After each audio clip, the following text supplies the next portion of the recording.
13 जनवरी 2024 को रमा देवी अम्बेडकर पार्क में हमारी एक रैली प्रस्तावित है, जो संकल्प रैली के रूप में है। 13 जनवरी 2013 को मैंने निषाद राज के किले पर अपने पूरे परिवार के साथ 23 लोग गए थे और वहां हमने अपने पूरे 47 साल के जो कैरियर था, वैभवशाली जीवन था, उससे मैंने संन्यास लिया था और उस दिन संकल्प लिया था कि त्रेता के उस कभी भगवान राम निषाद राज को गले लगाए थे और उन्होंने अपनी सेना देके रावण राज खत्म किया था। वहीं हमें पता चला कि जब 14 वर्ष बाद भगवान राम वापस आए तो अपनी कैबिनेट में निषाद राज को बुलाया और दोनों ने जब कैबिनेट में नीति बनाई तो राम राज आया था, सुख का राज आया था। उस सुख का राज पुनः आ जाए, ये जो निर्बल है सबल हो जाए, ये सारा मैंने वहां संकल्प लिया था। उस संकल्प को पूरा करने के लिए पहले 23 लोग थे, 6 महीने बाद 2300 हो गए, फिर उस बात को 23,000 हो गए, अब लाखों लोग हो गए। तो ज्यादा संख्या होने के नाते हम कभी इलाहाबाद, कभी गोरखपुर मनाते थे। इस बार हम ये संकल्प दिवस ये जो है रमा देवी अम्बेडकर पार्क में है, लाखों लोग आएंगे और उसमें सभी आप सब लोग आमंत्रित हैं। हम अपील करते हैं कि इस जो निर्बल हैं, जो अंग्रेजों मुगलों को भगाया है, देश को आजाद कराया है, नदियों ने भी इन्हें उजाड़ा है, अंग्रेजों ने कानून बना के उजाड़ा था, जो है 12 अक्टूबर 1871 को क्रिमिनल कास्ट घोषित किया था कि डॉक्टर का बेटा डॉक्टर होता है, इंजीनियर का बेटा इंजीनियर होता है, वकील का बेटा वकील होता है। बदमाश हैं, मछुआरे बदमाश हैं। पहले सड़क नहीं थी, नदी नहीं थी, नदियों के माध्यम से समुद्री जहाज या नदी के जहाज से आते जाते थे। सीधे लड़ाई अंग्रेजों से निषादों ने लड़ा।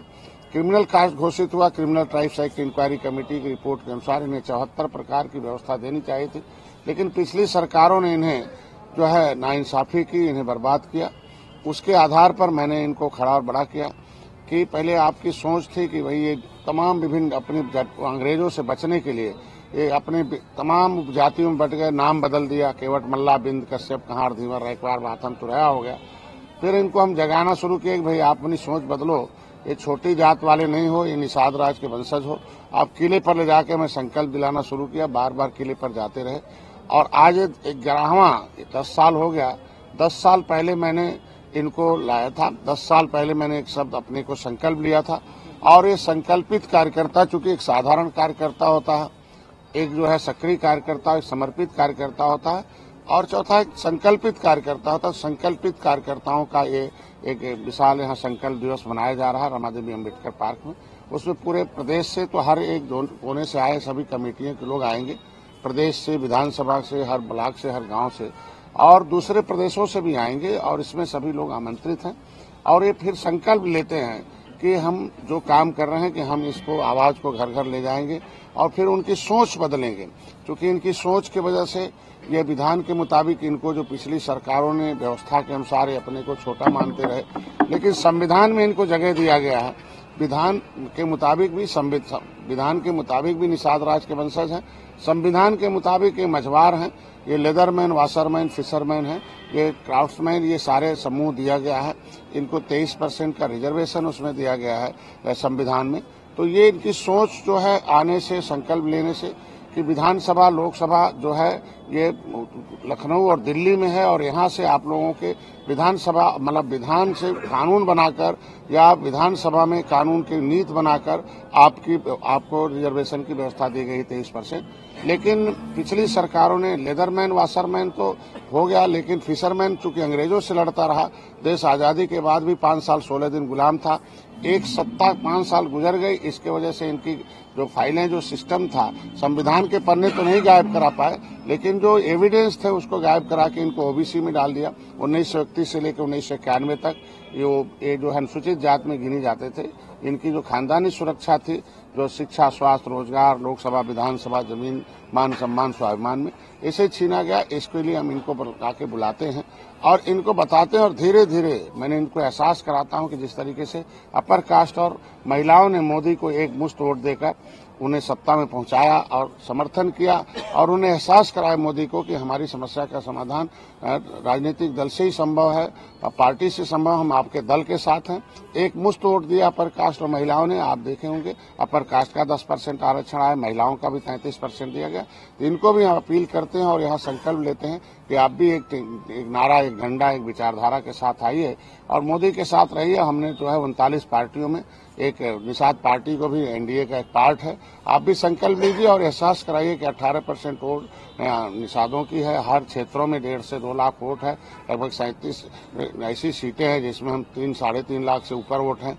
तो ऐसे में एक मुश्त वोट देकर मोदी को जिस तरीके से 2018-19 में आए, 2022 में, 2023 में है, उस तरह 2024 में आइए और एक मुश्त वोट देकर मोदी को फिर से गद्दी बैठाइए और उन्हें एहसास कराइए कि जिस तरीके से आपने महिलाओं और अपर कास्ट का अपने समस्याओं का समाधान किया है, उसी तरीके से हम मछुआरों का समाधान करें। तो आज के प्रेस वार्ता का प्रमुख बिंदु यही था कि हम यहाँ जो है रमा देवी अम्बेडकर पार्क में बुला रहे हैं और विपक्षी कुछ ऐसे हैं जो उनको गुमराह करते रहते हैं कि आप डॉक्टर साहब के साथ हो तो ये हो। तो उनको ये भी बताना है कि केंद्र सरकार के द्वारा 67 साल में कांग्रेस ने की सरकार रही, इनको केवल 3,000 करोड़ रुपया दिया गया था, लेकिन मोदी जी ने 39,000 करोड़ रुपया दिया, उसमें 26,000 करोड़ रुपया इनके अनुदान के लिए, बाकी इंफ्रास्ट्रक्चर के लिए दिया गया।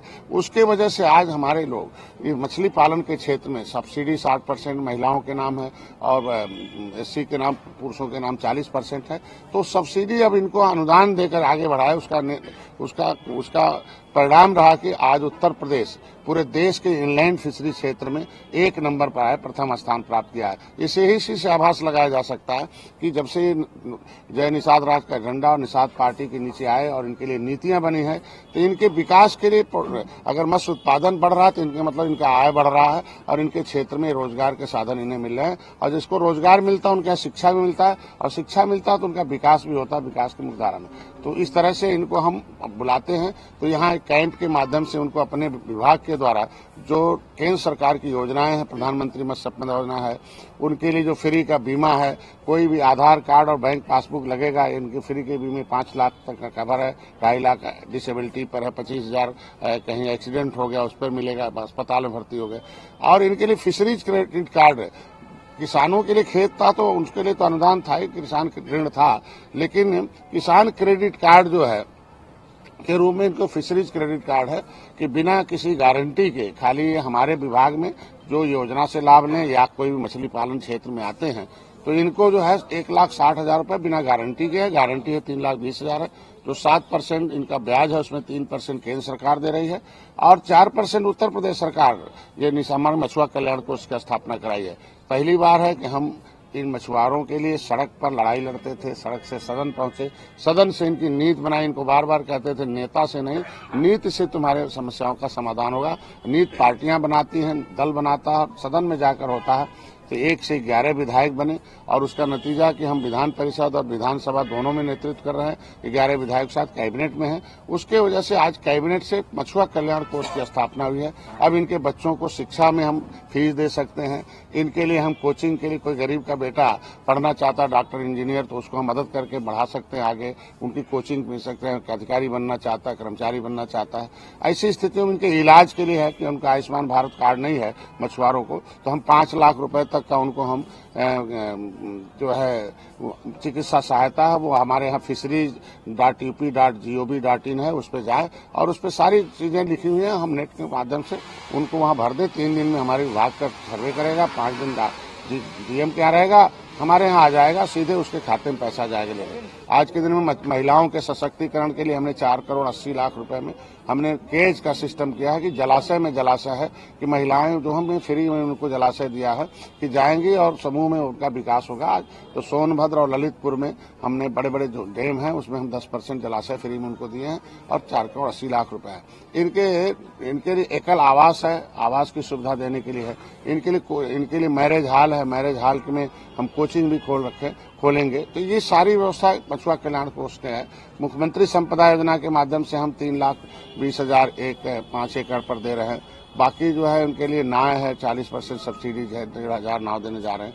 1,500 मकान इस हर साल देंगे इनके बच्चों को। तो ये सारी परियोजनाओं के माध्यम से इनको हम आगे ले जा रहे हैं। तो वो 13 जनवरी को जो हम आएंगे, उस दिन आएंगे, तो वहां भी इनके लिए एक ही बार प्रचार प्रसार का साधन, तो हमारे विभाग में अधिकारी कर्मचारी कम है, तो उसी बहाने मछुआरों को हम इनको बताएंगे कि हमारी सरकार ने 67 साल से आप कहाँ थे और 67 साल बाद हमने आपके लिए क्या नीति बनाई है।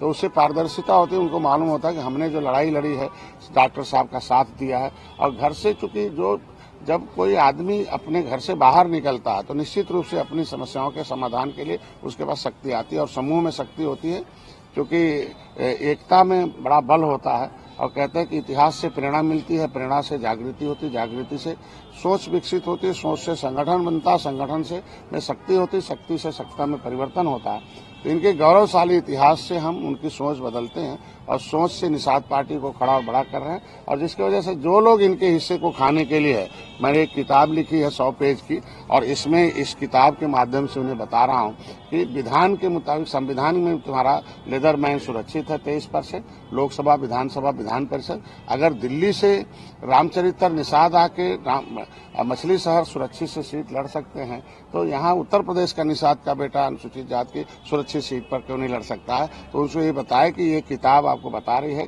कि इसमें संविधान की सूची में सूचीबद्ध है, और उसमें जो है इस सूची में सारे नाम है, और इसमें 67 समूह हैं, और 67 समूहों का इसमें जिक्र है। इसमें लेदरमैन, वाशरमैन, फिशरमैन है। तो लेदरमैन, वाशरमैन को तो मिल रहा, फिशरमैन कैसे फिसल गया उसके लिए बताया गया कि आपकी गिनती 1931 से लेकर 1991 तक अनुसूचित जाति में होती थी, और ये आपका नाम ओबीसी में डाल के आपके साथ अन्याय किया गया। और नाम डालने के पीछे बहुत बड़ा षड्यंत्र रचा गया।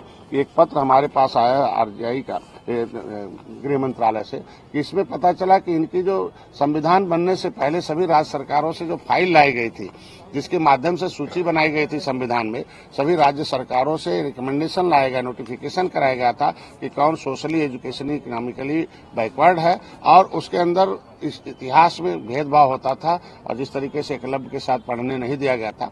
तो ऐसे सूची बनाई गई थी, और वो जो है गृह मंत्रालय से 2012 से पहले गायब कर दिया गया। तो पता चला इसके मतलब रिकॉर्ड गायब करके कि इनको पास कोई एक ऐतिहासिक रूप से रिकॉर्ड न रहे जिससे लड़ाई लड़ सके। तो उसके लिए इनको बधाई देने। पिछले बार ये लोग आए थे जब 17 दिसंबर 2021 को एक बड़ी रैली की थी, और उसका नतीजा था कि हम लोगों ने एक पत्र सरकार को दिया था, और सरकार ने हमारी माननीय मुख्यमंत्री जी को धन्यवाद दूंगा कि इस पत्र पर विचार किया, और आरजीआई को पत्र लिखा। आरजीआई ने इसे जो है एक्सेप्ट किया। आरजीआई ने लिखकर दे दिया 1 महीने बाद कि नहीं, केवट मल्ला मझवार अनुसूचित जाति के हकदार हैं, और ये इनके पास इनके परिवर्तित है, इनका मामला सामाजिक न्याय मंत्रालय। तो जब तक हम एक होकर एक आवाज नहीं उठाएंगे, हम अपनी वोट की ताकत का एहसास नहीं कराएंगे, हम लोग एकजुट नहीं होंगे, सामाजिक रूप से, आर्थिक रूप से और विकास के लिए नहीं आएंगे, और पर्दाफाश नहीं करेंगे कि पिछली सरकारों हम वोट देकर कितना सत्यानाश किया, और अब वोट दे रहे हैं तो हमें क्या मिल रहा बदले में।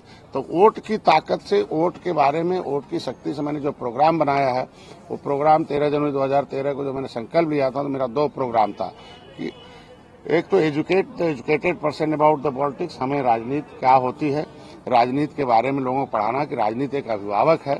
जब निषाद राज भगवान राम अभिभावक थे तब सुख का राज था। आज जब आप मुगल और अंग्रेज आ गए और पिछली सरकारें अभिभावक के रूप में आई, तलवार तोप और पर्चा पवा बांट के, तो आप कहां से कहां चले, कैसा अभिभावक चाहते हो। तो मोदी जैसे, योगी जैसे, डॉक्टर संजय जैसे आपके पास राजनीतिक अभिभावक हैं। तो मैंने educate the educated person about the politics पहला था। दूसरा कि इस युग में सारा the real God is voter in the democracy, इस युग का असली भगवान वोटर है।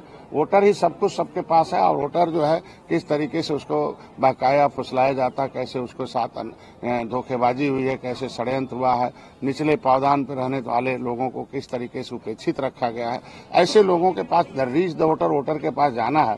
ट्रीट द वोटर मतलब उसे होश में लाना है कि आप बेहोश मत रहो, राजनीतिक रूप से, सामाजिक रूप से, आर्थिक रूप से चैतन्य हो जाओ, और होश में आओ और जोश में आओ। ट्रीट द वोटर और टीच द वोटर, मतलब उन्हें पढ़ाना है कि सही बात इतिहास क्या है, समाज क्या है, राजनीति क्या है, संविधान क्या है, आरक्षण क्या है, सुरक्षा क्या है, ये सारी बातें पढ़ाना और फिर सही जगह वोट डाले वो, यही इतना बताना है। तो हम आज धीरे धीरे हम लोग गांव में गए और गांव से एक समूह बना है। तो इस बार पहली बार है संकल्प दिवस हम लोग लखनऊ में रैली में आ रहा है। और एक और सौभाग्य है कि एक इनका किला इलाहाबाद में निषाद राज का, कि पहले उसमें त्रेता में कभी भगवान राम वहाँ रात्रि विश्राम किए थे। तो आज वो पर्यटक स्थल घोषित है।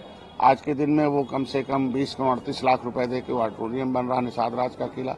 और आज के जंगल से मंगल है वो, आज के दिन में बहुत कुछ है वहाँ।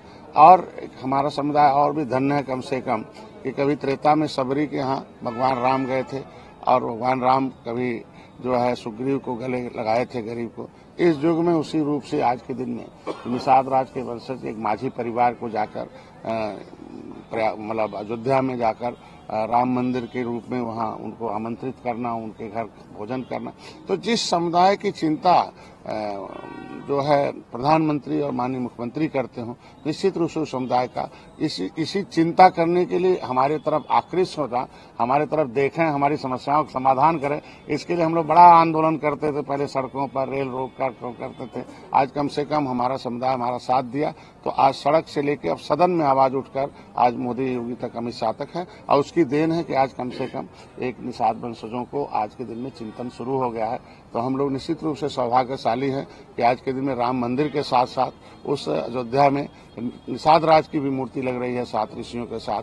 और जो माननीय मुख्यमंत्री को धन्यवाद दूंगा कि अयोध्या में जितने भी वो अतिथि भवन है, जो हमारे यात्री निवास है, उसे निषाद राज के नाम से जाना जाएगा और जो भोजनालय होंगे उसे सबरी के नाम से जाना जाएगा। तो इतिहास जो है एक प्रेरणा देती है और इतिहास जो कहते हैं कि history the mother of politics, movement is the father of politics. इतिहास जो होती है राजनीति की माँ होती है। जब इतिहास जिसका बढ़ने लगता है, गौरवशाली इतिहास होता है, उसको राजनीति में भागीदारी मिल जाती है। इस सभी बातों को लेकर आज आप लोगों को आमंत्रित किया था। सभी प्रेस वार्ता में सभी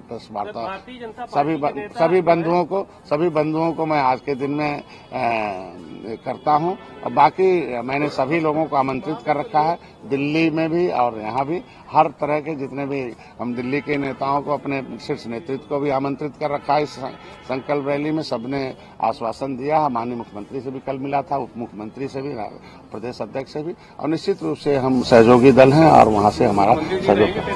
सर एक सवाल ये था कि मुख्यमंत्री जी, प्रधानमंत्री जी, मांझी, मझवार, सुरैया, निषाद, कश्यप, बिंद सबकी जो है वो इतनी चिंता कर रहे हैं। सीटों का बंटवारा हो गया, ज्यादा से ज्यादा सीटें मिलेंगी आपको। बात हुई सीटों को लेकर अभी कि खाली जो है वो इसी तरह से चल रहा है, खाली निषाद राज की मूर्ति से काम चलेगा? देखिए, कभी हमने 2017 में 16 जनवरी 2016 को मैंने पार्टी बनाई थी और एक विधायक 2017 में जिता पाए थे, हम खुद हार गए थे। लेकिन 70 सीटों पर लड़े थे, 7 लाख वोट मिला, 40-40, 50-50 हजार वोट मिला और 3,000, 4,000 से सपा बसपा हार गई। और उसके नतीजे एक विधायक आए और माननीय मोदी जी के साथ आए, तो एक सांसद गए इंजीनियर निषाद। आज 2022 में हम 15 सीटें मिली हैं, 11 सीटें उसमें हमारे विधायक हैं। तो एक सम्मानजनक सीटें भारतीय जनता पार्टी देती है। 11 हारी हुई सीटों में 9 हमने दिया, 5 दिया, 3 निषाद भी उसमें जीत के गए। इलाहाबाद पीयूष रंजन है, माननीय विनोद बिंद है, मजवा से नीरज सरवन है। तो ऐसे में हमें हमेशा उम्मीद है, जब बड़े भाई के रूप में हमने मान लिया है माननीय मोदी जी, अमित शाह जी को, योगी जी को, तो वो निश्चित रूप से सम्मानजनक सीटें देते हैं। हम लोग जीत के लिए आए हैं और जीत देते हैं तो सीट भी 2019 में हमने जीत दी।